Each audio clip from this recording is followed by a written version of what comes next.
Good morning, everyone. Welcome back to economics. We're working on economic indicators today. Basically, I'll be showing you how to classify indicators, and then we're going to take a closer look at some leading indicators, okay? For today, you probably will want to annotate on either the PDF or download what I'm about to show you and make a copy so that you can make notes as we go through. Not exactly sure how this will work because I'm trying to do something that's probably better done face-to-face than online. So I've tried to annotate some of your notes along the way to make it easier today, guys, so that you're not constantly working with Google Slides. But by the end of this, you should be able to take some basic economic information and then make a prediction about where you think we're headed next. So that skill is going to be very, very useful in the coming months because we're trying to figure out how bad the economy's been affected and when we're likely to see a turnaround. So I'm hoping these tools will actually benefit you in your life. All right, so what I need to do is open the classifying indicators homework page so you guys can see that it's right down here. This is essentially the same thing you see there as a PDF. So if you prefer to do things old school and do it written, that's fine, okay? For this assignment, though, I want you to annotate on the Google Slides. So this is basically what it looks like here. That is a PDF, so you can print it if you want to, but I'd prefer that you annotate so that you have a complete set of notes for the quiz that we'll take over this next class, okay? So here we go, annotating, making a copy. There we go. And basically you can see I've already made some colorful annotations on the second page. We're going to focus on this first page, and I'm going to need to size that up a little bit. Now, I don't really have a PowerPoint for this, right? If we were in the classroom, I would simply guide you through what to write down and what to say.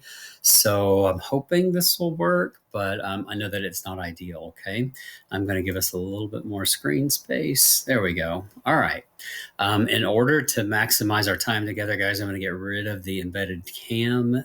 You can still see and hear my voice, but now we're ready to talk about economic indicators. Okay, so what you really need to remember about economic indicators is that they represent economic activity that you and I can measure and then use the data or the information to figure out what's going to happen in the future, what's going on right now, or how bad this is compared to the past. I mean, basically, those are the definitions you'll have by the end of the page. But why don't I go in here and just on my copy, put in a text box and annotate what you need to know for leading indicators. Leading indicators are the ones we're probably most interested in now because, guys, they're like crystal balls that tell us what's going to happen in the future. It's current economic information that's going on right now, but because it's tied to future spending, it always tells us where we're going to go next. So leading indicators, I would say something like economic data. Oops, all caps is on. Economic data tied to future spending that predicts the future, predicts where we're going next, okay? And let's add in the business cycle, okay? So basically, I'm going to make that fit a little bit better for you. But what you're understanding from this, guys, is that essentially we have ways of knowing what kind of economic data we're getting. And if it's tied to future spending, that can tell us a lot about what's likely to happen next, okay? I'm going to annotate that, I think, in blue so you can see that this is a little bit, there we go, okay? For coincident indicators, I would simply say, I'm going to copy this for you. Basically, a coincident indicator, that's kind of like a status report. There's not a whole lot of information there tied to future spending. It lets us know where we are like right now, but there's not enough information tucked away inside of it to let us know what future spenders are likely to do. So this would be economic data that provides an update, or we could say a status report on the present time period. Okay, something to that effect. I'm going to give you a buzzword. The buzzword, when you see these headlines, buzzword, it's going to be basically months, right?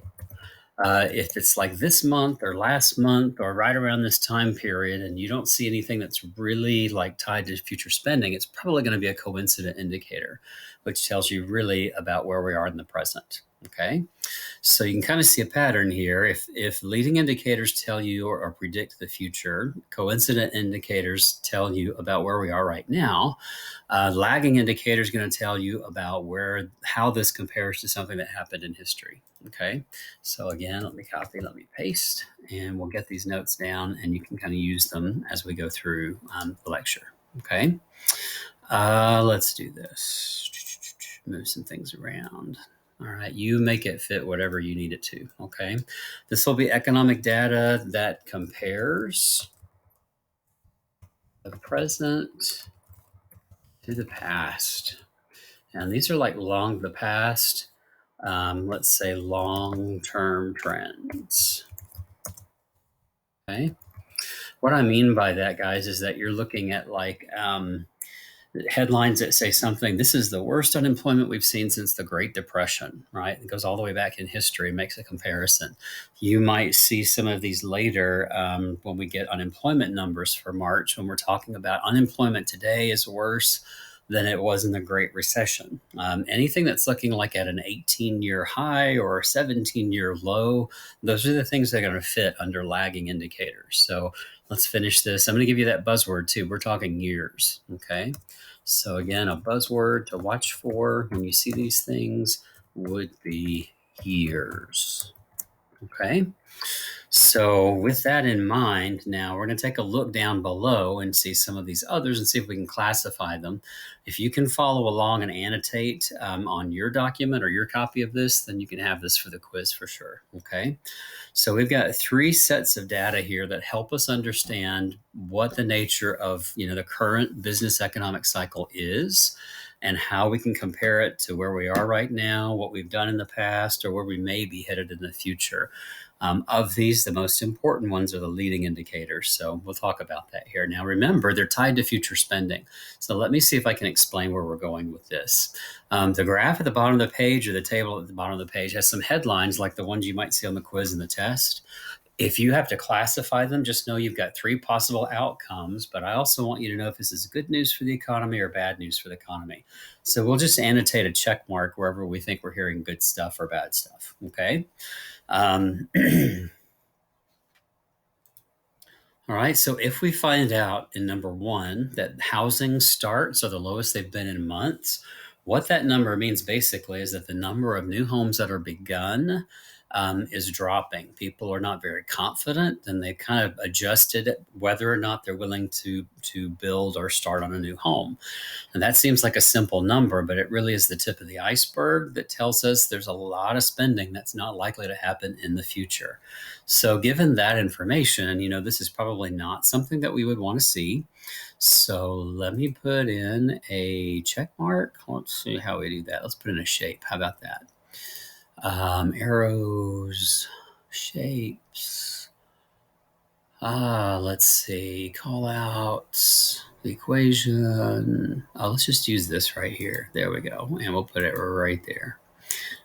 This is bad news for the economy. And we can make that a color if you want to. Fill color. We'll do blue. All right, so now we can just copy and paste that over and over. But here we need to say the type of indicator because it's tied to future spending. I need to say that that is a leading indicator right there. Okay, so we'll leave that at leading. Let me fix this problem for you. Oof.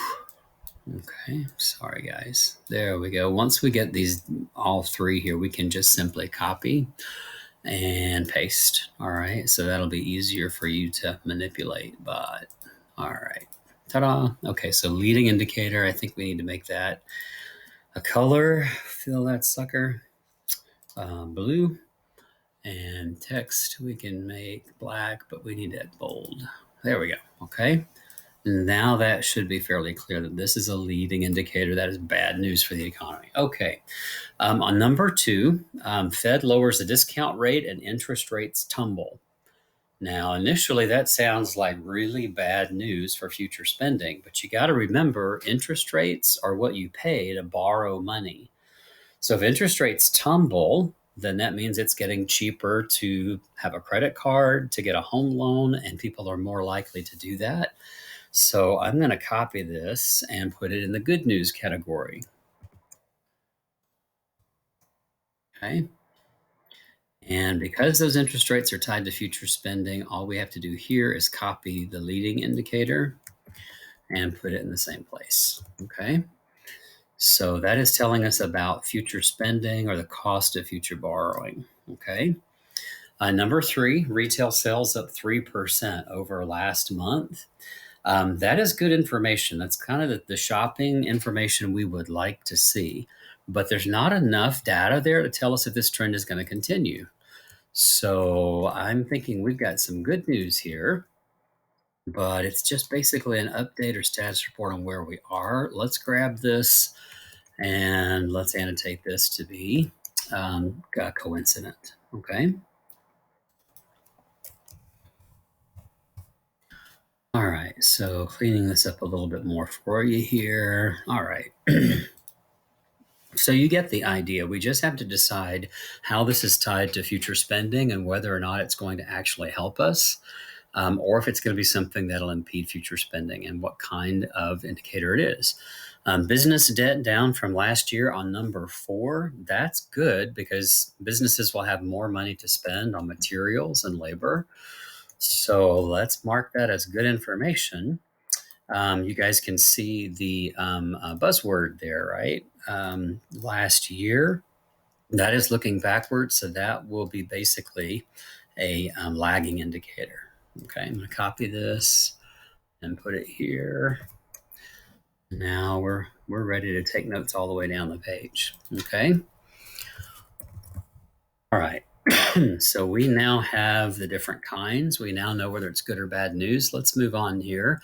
On number 5, unemployed have average 2-month wait before finding new job. That's down from a 4-month wait last year. That is good news. Okay. If people are able to find jobs faster than they were this time last year, that's the kind of economic data we would like to see. You guys can see a buzzword there. It's not months. It's not, hold on. There we go. It's last year, right? There's our buzzword. So now we have another indicator. All right.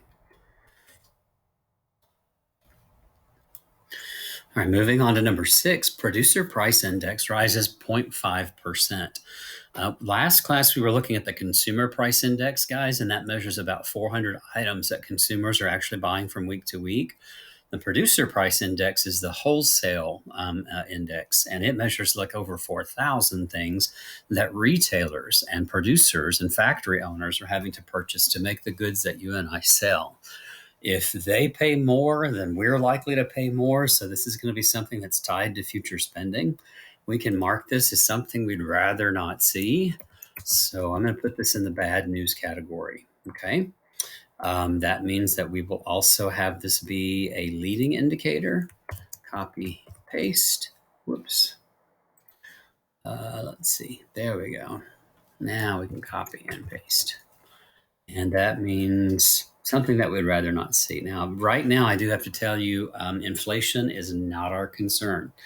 Unemployment seems to be more of our concern, as you guys saw in the video from CBS Sunday Morning News. It looks pretty scary right now because we don't know, and that uncertainty is creating a lot of hassles for the broader economy. But pay attention. We're going to be getting unemployment numbers probably by the end of this week for March that will kind of show us where we're headed next. Okay, so unemployment is probably the bigger problem at the moment. For number 7, businesses buying more electronic office equipment, hiring more clerical staff. That means that business investment spending is a really good indicator of future spending in the broader economy. And that means they're getting ready for something that we may not see as consumers. So that's good for future spending. We can simply copy leading and put that in the blank. So let's see here. There we go. And that's easier to do. Okay. So if you're following along, we're on number 8. Industry jobs go unfilled as area unemployment rate sinks to 3%. That's actually good information. You guys now know that the unemployment rate, anytime it's below 6%, is really, really super good. So this is happy news for wherever this industry center is. But let's see. I don't know. Do you guys see anything about future spending? I mean, it's kind of like a status report, isn't it? It's just telling us where we are right now, and we don't know exactly what's going to happen to continue. So I'm going to go ahead and call this one coincident. Okay. Control copy, control paste, and we just label this down. So if you're following along, then by the end of this, you will have everything Mr. J has, and you can think back through this when you're answering the questions for the homework. Okay. For number 9, consumer debt higher than at any time in history. That is not such good information. As a matter of fact, right before the Great Recession, Americans were spending 101% of everything they made. So this would not be something you would want to see again. We've got to get that savings rate up so that banks have money to loan out to businesses who help grow our economy. Consumer debt higher than any time in history, that is most definitely a lagging indicator, right? The years is kind of implied. So we will label that as lagging, right? Okay. Then number 10, telephone company reports 30-day backlog in installing business systems. Okay, this sounds really negative, right? If you're going to be a business owner and you want new phones installed in your company, to have to sit and wait for an entire month before you see any activity might not be the best place you want to be. However, that means more activity in the broader economy. So in number 10, guys, we really have to step backwards and look at the spending and the whole circular flow model. And if businesses are really clamoring for those new systems, they're getting ready for some kind of activity that we may not be able to see as consumers. So that's actually good information. Sounds bad, but it's actually good. And it's tied to future business investment spending. So now I've kind of demonstrated what you're likely to have to do. Okay. At the top of the page, just review the definitions. If you want to colorize them in different ways, you can, but leading indicators are all about the future, right? Coincident indicators are all about the present. And lagging indicators are all about comparing what's going on right now to the past. Okay. Pardon me. All right, so we have finished our page 1 of what basically is your notes for today. If you followed along this far and you've got everything annotated, this is ready to share and submit. You will still have this document. If we take a look at the second page, this is where we're going next. I've gone ahead, since the annotations are a little bit more aggressive here, to highlight things and color code things for you. You're only going to understand this after you watch my flip chart presentation. So I want you to hold this document open and then come back to it when we're done. Okay. Basically, you're going to see that some of these indicate information that would be rising in the midst of an expansion, where some of these numbers need to fall in the middle of an expansion. So this would be a situation where not, up and down. We don't want to say those words. We're going to use rises and falls. Okay.